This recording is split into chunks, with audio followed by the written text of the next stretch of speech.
it going, guys? So about a month ago I made a video showing you how to download and install Guitar Hero 3, and that method's still valid. You can still use it if you want, but I highly recommend trying Clone Hero. So a couple people recommended Clone Hero to me in my last video. Under the comments they were saying you should try Clone Hero or use Clone Hero because it's better.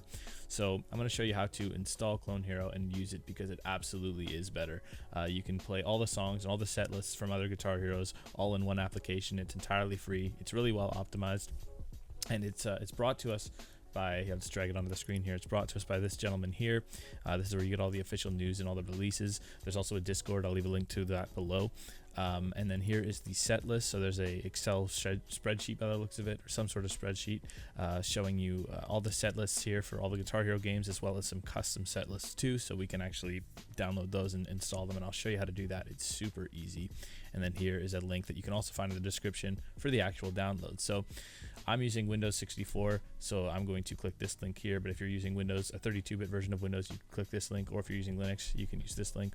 Unfortunately, Mac doesn't support this software, but you can dual boot Windows through a Mac using Boot Camp and then play this if you wanted to.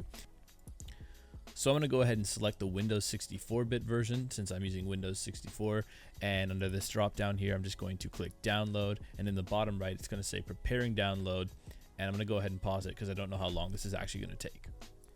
So it's successfully downloaded. Now what we're going to do is go to our desktop, and we're going to right click anywhere on the desktop and scroll to new and then select folder, and I'm going to call this Clone Hero. And I'm just going to keep this on my desktop for example purposes, but you may want to move this into program files since this is where Clone Hero is going to launch from. And then what we want to do is go to our file explorer, and we just want to find Clone Hero that we downloaded before, and I believe it was under my downloads somewhere. Here it is. So it's a zip file, which means we're going to have to use either WinRAR or 7-zip to unzip it. I use 7-zip because it's a lot cleaner. So here it is right here. Once it opens in either 7-zip or WinRAR, just make sure that you're in the Windows 64-bit version, and you should see these files and folders right here. So what we want to do is we just want to highlight these and click, you don't have to highlight them, but highlight and then click the extract button and just extract them to the folder that we created on the desktop. And that's Clone Hero right there. So click OK and then click OK, and it's going to go ahead and send all those files and folders to this folder here. So once we've done that, believe it or not, we actually have Clone Hero installed. All we have to do is just launch that executable, and what you could do is you can make a shortcut for it. If you wanted it on your desktop, you can make a shortcut and then drag that on your desktop. I'm not going to do that. I have a shortcut in my Steam, but anyway, I'll leave that to you guys. So that's how to install it, and now what we're going to do is we're going to take a look at how to actually add songs to Clone Hero. Now, adding songs is really easy to do, and there's thousands available to us. So to get started, just go to the link in the description below. It'll be a link to this Google Docs here, and these are all just different set lists created by users in the community.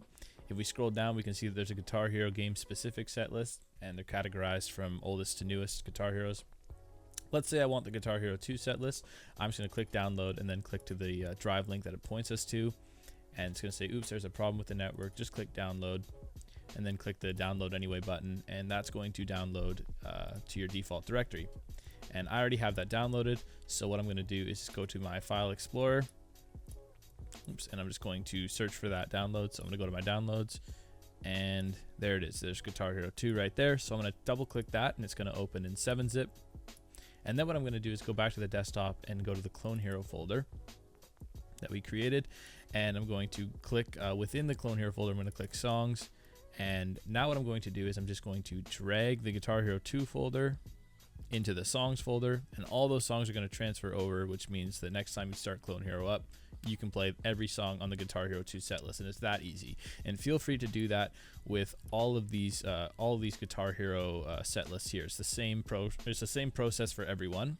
So yeah, that's why it's so easy to use. That's why everyone loves it, because you can just, there's so much customization you have with this program, and it can keep you busy for a long time. So that's going to do it for this video, guys. Thanks for watching. If you like it, leave a like. If you didn't, leave a dislike, and I'll see you guys next video.